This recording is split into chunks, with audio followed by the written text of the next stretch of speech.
அதுக்காக நீங்க 24 hours எங்க கேட்டுக்கு வெளியவும் கட்சி அலுவலகத்துக்கு வெளியவும் நீங்க உட்கார்ந்துருந்தா உங்க அவசரத்துக்காக உடனே வந்து நாங்க நின்று எல்லாத்துக்கும் பதில் சொல்லணும்ன்ற அவசியம் எங்களுக்கு கிடையாது.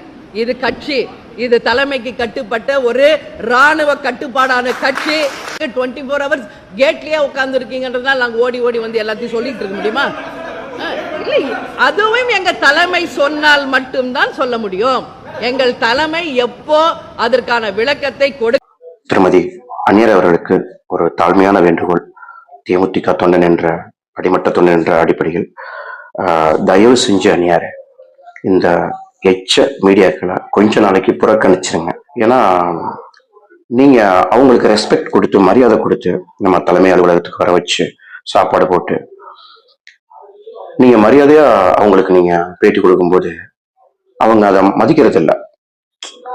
மாறா நமக்கு தவறான செய்திகளையும் உண்மைக்கு புறம்பாகவும் தான் நம்மளை பற்றி செய்தி வந்து வெளியிடுறாங்க. ஏன்னா அவ்வளவு கேவலமா நடந்துக்கிறாங்க இந்த பிரஸ் மீடியா. நான் சொல்றது எல்லாரும் கிடையாது, நம்மளை பத்தி பெருமையா பேசுறவங்க, நம்மளை பத்தி உண்மையா எழுதுறவங்க எத்தனையோ டிவி சேனல்ஸ்லாம் இருக்குது. ஆனா சில எச்ச மீடியா இதுல வந்து ஏற்கனவே நான் ஒரு காணொலியில பதிவு பண்ணியிருந்தேன். பாலிமர் சேனல், இன்னும் சில சேனல்கள்லாம் இருக்குது.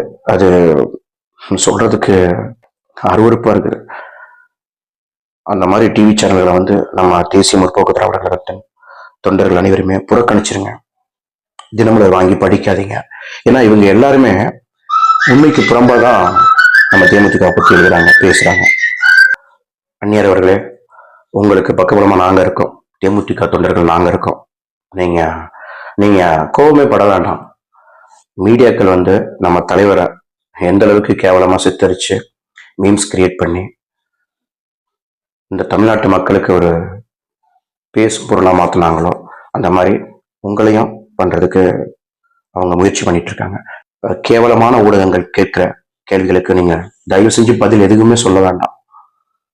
சில நாய்கள்லாம் நம்ம போயிட்டு இருக்கும்போது குறைக்கதான் செய்யும். எல்லாத்துக்கும் நம்ம ரியாக்ட் பண்ணோம் அப்படின்னா நமக்கு தான் தேவையில்லாத ப்ரெஷர். ஸோ 2026 வரும் சட்டமன்ற தேர்தலுக்கு நாம் அடுத்து என்ன வேலை பார்க்கணுமோ அந்த வேலையை நம்ம பார்த்துட்டு போயிட்டே இருக்கலாம். தேவையில்லாத மீடியாக்கள் உங்ககிட்ட வந்து மைக்க கொண்டு நீட்டினா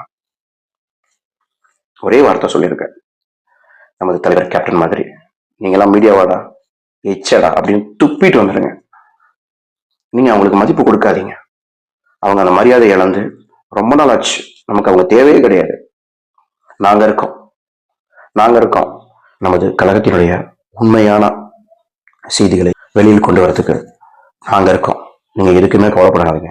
சில நேரங்களில் அண்ணியாகவும் பல நேரங்களில் எங்களுக்கு அன்னையாகவும் இருக்கும் நீங்கள் எப்போதும் உடல் நலத்துடன் ரொம்ப வருஷத்துக்கு நல்லா இருக்கணும்.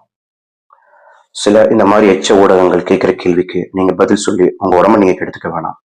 உண்மையான செய்தியை பரப்புறதுக்கு அடிமட்ட தொண்டர்கள் நாங்க இருக்கிறோம். நீங்க எதுக்கும் கவலைப்படாதீங்க. வருகிற சட்டமன்ற தேர்தல் 2026 நமது கூட்டணி வெற்றி கூட்டணியாக அமையும் என்பதை கேப்டன் மீது ஆணையாக சொல்கிறேன். இத்தனை தொண்டர்கள் நாங்க இருக்கோம். தமிழ்நாட்டு மக்கள் எல்லாத்தையும் பார்த்துட்டு தான் இருக்காங்க. ஏன்னா நம்ம இயக்கம் பொழுதுபோக்குக்காக ஆரம்பிக்கப்பட்ட இயக்கம் அல்ல, பொழுதுக்கும் மக்களுக்காக சேவை செய்ய ஆரம்பிக்கப்பட்ட இயக்கம் தேசிய முற்போக்கு திராவிட கழகம் என்பதை நாம் அனைவரும் அறிவோம். தயவு செய்து நீங்க தேவையில்லாத நாய்களுக்கு ரியாக்ட் பண்ண வேண்டாம் அப்படிங்கிறது என்னுடைய தாழ்மையான கருத்து. நல்லதே நடக்கும். 1000 விமர்சனங்கள் வந்தாலும் நாம் அடுத்த அடி எடுத்து வைப்போம். நமது கூட்டணி வெற்றி கூட்டணியாக அமையும். இந்த வீடியோவை நமது கழக தொண்டர்கள் தயவு செஞ்சு ஷேர் பண்ணுங்க. யாரு எந்த யூடியூப் சேனல் எந்த பிரஸ் மீடியா நம்மளை பத்தி தவறா இழிவா பேசணும், நம்மளுக்கு அதை பத்தி கவலையே கிடையாது.